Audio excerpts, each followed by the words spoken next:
Okay, welcome back. So like I mentioned, what was bugging me before, um, I didn't like it how the enemy has the same footsteps as we do. Yeah, that annoys me. It's so loud as well. So there's a few things we could do, right? We could change the attenuation so that it isn't so big. Because I believe, um, yeah, they're all using that large attenuation type. Yeah. So I think we could do two things. We could try two things. We could change the attenuation type so that it's much smaller. So we wouldn't use this asset, we would use a different one. And the other thing that we can do is with this blueprint, we can restrict this to um, only occurring when it's you walking and not the enemy. Maybe we want some enemy footsteps, but yeah, we can have a look at that um, after we do the attenuation thing. So that's what I want you to do. Make a new attenuation asset, one that's a lot smaller. And I'm not a big fan of how when you're walking around, you sort of hear the sounds to the left. I'm actually not a fan of that. Even though our character is to the left, I think I would prefer it in the center. So have a go at making that happen as well. Um, there's a few options to achieve this, but yeah, that's what I want us to try. So pause the video and give that a go.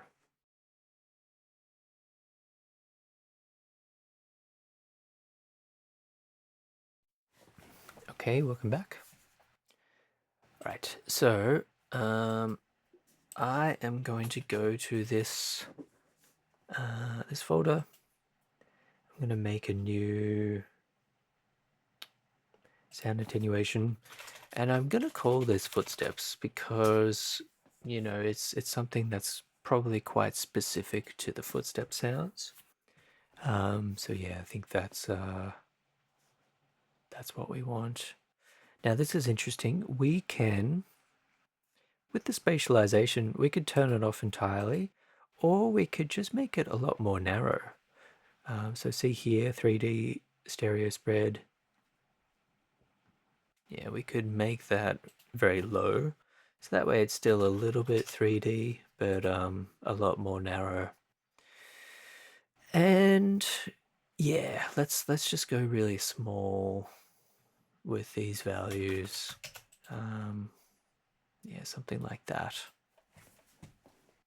Now I want to put these footsteps on all of the footstep assets. So this is the metal. So there, want it on the grass.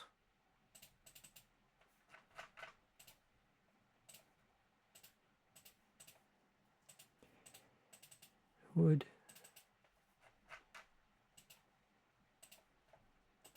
All right, let's see how that goes now.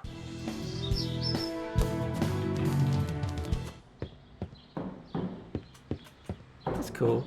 It's still a tiny bit to the left, but for me, I prefer this. Feels more natural.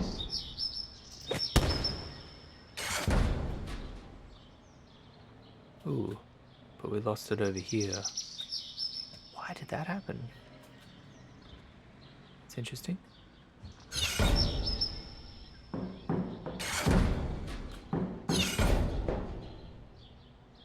Interesting. Why do we lose the footsteps here?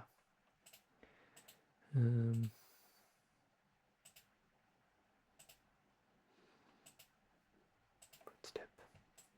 We still have our default value.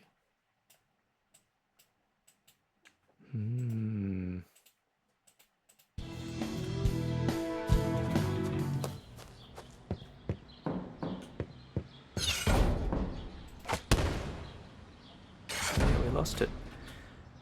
So one thing I'm going to do with the game still running I'm going to go to the footstep here, and I'm going to put a breakpoint here.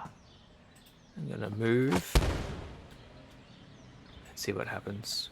So now that we're broken at this point, you can hover over these values and see, okay, so there is a sound to play, and the volume is 1, and the location, is 0, 0, 0. So it didn't find this location. Now I wonder if that matters.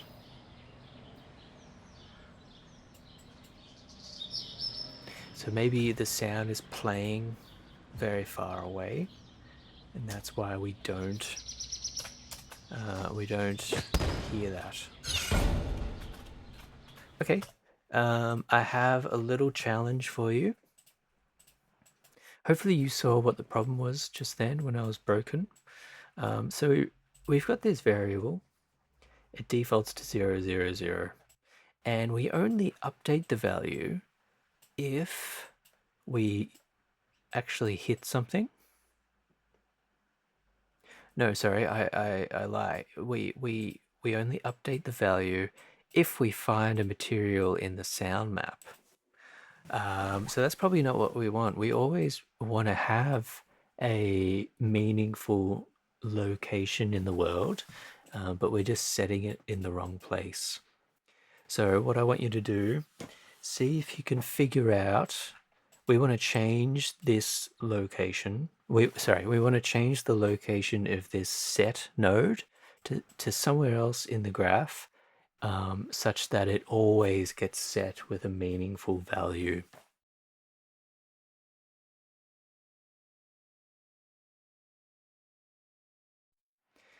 Okay, welcome back. So the problem is we're only setting this location if it finds a value in the sound map, but we want to set a location regardless of that. So I'm going to disconnect from here.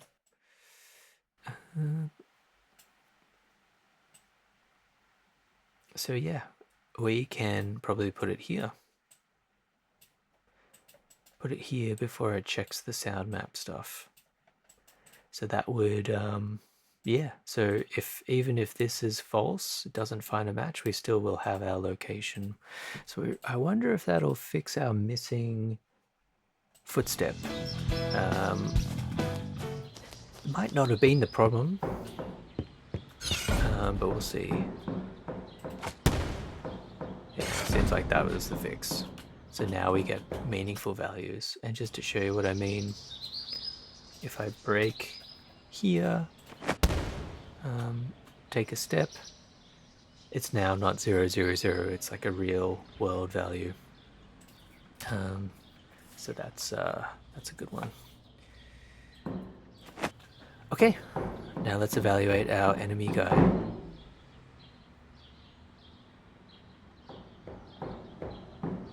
So we hear him when he's a little bit closer now. I still don't like how there's 2 footsteps when he's moving.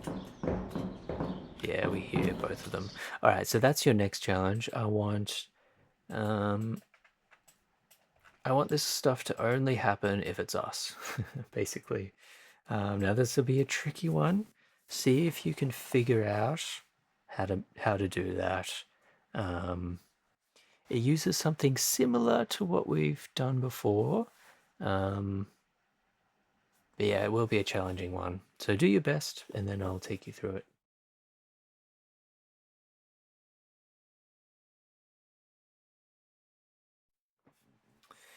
Okay, welcome back. So the challenge was we only want this footstep action to happen if it is us doing it and not the enemy. Now, the solution to this will be similar to this trigger box stuff, trigger volume stuff. So remember this one, we restricted this on actor logic, on actor begin overlap logic to be just the player character. And we did it in two ways. The first way we did it was doing a cast BP combat character, which is our blueprint for our character. And then, if it is truly the BP combat character, we can then, execute along that pin. So that was one option. But then the option that we landed on was to use these tags. So we can use that same thing, basically. So if we go back here, we've got this mesh comp, but then have a look over here. We've got the owner. So hover over the owner and you can see that the type, the return type of this get owner is a actor object. So the actor type is, well, that's the same here, actor object. The actor type is the type of class that has these tags things. So from here, we should be able to do the same get tags. And then we can do contains item, and well, yeah, so we use the should trigger music tag. So yeah, let's do this. Let's go to, we could use that should trigger music tag, but there's something a bit weird about that, isn't there? Like the footsteps have nothing to do with music. So it seems weird to me to use a tag with the word music in it. So yeah, let's go to our blueprint. We've got the player tag. We might as well just use that, I think. Copy and paste the player and paste that in here. So yeah, if it contains the player tag, if it does equals true, then we do the line trace. But if it doesn't contain that, then it just does nothing. It'll just end there, right?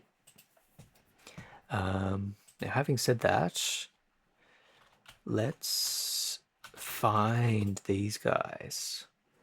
So this is an enemy spawner, and here the class, the class is BP combat enemy. So let's just have a quick look at him. So yeah, this guy looks similar to our player, but it's got AI driven attacks and stuff like that. So yeah, let's just double check the tags that they have. Okay, so they have tags as well. So yeah, the important thing that we're checking here is the enemy doesn't have the player tag, and so we are checking for the player tag here. Cool.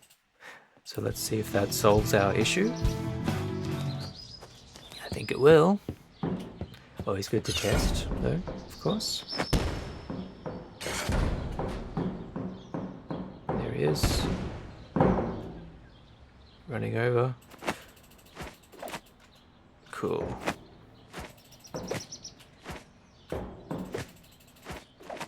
Bang. Yeah, that's two of them. Cool. So, sorry, I was having fun. But yeah, that fixed that. So for the enemy, that would just go along the false pin, which goes nowhere. So it just ends. Now it's getting a little messy, isn't it? So what can we do? Let's try and make a bit of room there.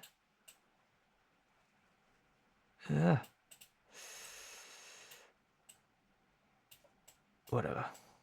Is that good? I don't know.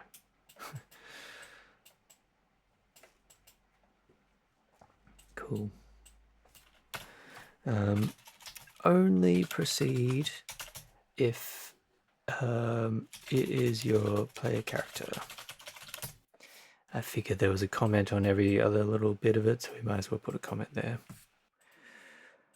Okay, very good. Yeah, so that solved that one. So if you have any questions about any of that, please reach out. But otherwise, I'll see you in the next video.